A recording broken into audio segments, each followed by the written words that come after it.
remember what big business always thinks about is a conducive environment. Yes. Are the politicians who are leading, are they thinking of the investment opportunities? Because there is no investor in the world who will go into a country, for example, the leadership is talking about expropriation. The leadership is talking about nationalization. Of course, as activists, we can push for nationalization, but it's not my money. An investor comes here with their millions and they put Billions. money, or billions, yes, of course. They want to know that their money is going to be protected. So as ordinary people and, as revolutionaries, we don't think about these things. Yet we want someone to create jobs. Who's going to create those jobs? So at the moment, big business wants a sensible person. Of course, we are going to look for people who are, as I said, who are revolutionaries. But are we going to get the necessary investment? And remember, the other thing is, business can be coerced. Business can be engaged. The only difference is that if you do not engage business and you allow it to do as it pleases, you'd have circumstances like in South Africa.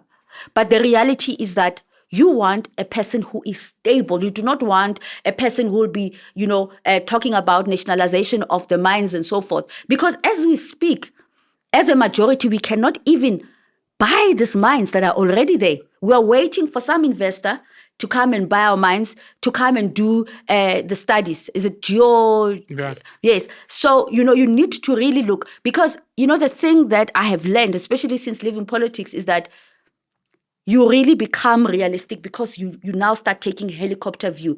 Because now when you are in politics, you are driven by ideology. You're not really driven by pragmatism. So this, are some of the things that... That pragmatism, when you're in politics and activism, looks like selling out. Of course, yes. Of course, yes. But the reality is that also when you look at a leader who talks revolutionary languages, they are also, at night, they've got businesses, they've got companies, they're children, their family members. We're told that they wear Gucci, apparently. Oh, yes, they wear Gucci's, and they will tell you, white monopoly capital. I know that I was part of the people who were leading this narrative. But then you realize these leaders, they stay in the same environment, in the same suburbs with white people. Their children go to the same schools. Correct. They go to the same university. They dine together. And they speak the same language. But what they tell ordinary people is something completely different. They divide us. So they work together. Their children work together. But they divide us. You find them in Hyde Park. How many opposition leaders... Why are we talking about one person here? Yeah. But okay. No. It's not only... it's all of them. No, it's all of them. They all live in Hyde Park? No, they all live in Hyde Park. They all live in Hyde Park? Yes. They live... They all live in Hyde Park? Oh, yeah. There's only two guys that live in Hyde Park that are popular. Hey, Muna, no, let's carry on. Yes. So all these leaders, they stay next to President Ramaphosa's house. Yet they will, so I'm just saying that we need to be careful as ordinary people because, of course, we have to go to public hospitals and fight for that medicine.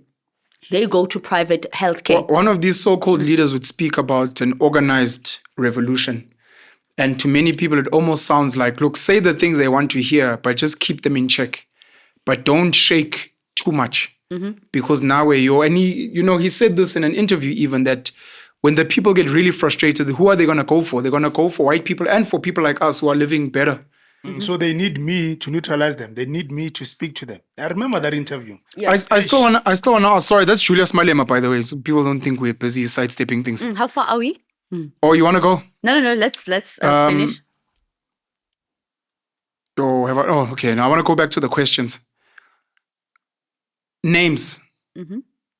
The one interesting thing you've said is you don't think the ANC should go to national conference. What would be the alternative to national conference? And in your opinion, I know it's still very early days. In your opinion, maybe who are the top 3 candidates that you would suggest? Not who are the best or who are next in line, that you suggest would be the best if you were to advise them, the ANC, to take over after Ramaphosa. We've got Paul Mashatile, the deputy. We've mentioned Ufile Mbalula as the SG. I'm not sure. You've mentioned Khosienzo as well, the Minister of Electricity. Gwede Mantashe claims that he's stepping down from politics. Umamunaledi Pando, that many people like that as well, has stepped down from politics. So who would be your top 3? And then what do you think is going to happen with Conducive after Ubaba Zuma? Well, let me not mention name because there are people that I'm close to, so I wouldn't want to mention. And they're extremely good. They're highly competent. They're Would you well compromise respected. yourself if you gave names? I will compromise them. Okay, please answer this Yeah. then. What would be an alternative to the national conference? Well, a Politburo led by elders. The ANC, So a gathering of elders saying, listen, we're not going to go to conference, we're not going to vote, but we'd like you guys to buy into this idea. Let's have a conversation on where we want to go, and let's agree on a leader collectively without necessarily voting. Of course, yes. Because my major concern is that, especially with this younger generation, and when I say younger, I include those who are in their 50s and early 60s. In the ANC? In the ANC. Because really in the ANC, yes. when you're 50, you're very young. Yes. Still fresh, but spend chicken. The love of money, the love of women. The love of money, the love of women before the country. That is my major concern. The money and the women are my country. Yes. You have people who are... I'm sorry. I'm so sorry. I'm sorry. I'm going to keep quiet. So you've got people in their 70s and in their 80s who fought for the ANC. They are disheartened at the state of the ANC. They are disheartened at the direction that the ANC is taking. They love the ANC, many of them more than they love themselves. And they still remember why they went to exile and why bazabalas. So you've got a different type of people in the ANC. You've got a person who wants to pillage. You've got them in municipalities. They're just stealing. You've got them in provincial government. You have them, as ministers, but you've got genuine ANC leaders who are retired, who love this movement and who love this country. And remember, one of the things that is also critical, the ANC has always been an elitist organization that wants to eradicate poverty, that wants to alleviate poverty. And we're not seeing that at the moment. So you've got these leaders who still appreciate the values and ideals of the ANC. And those are the people that I think, for me, can save the ANC and can also save the country.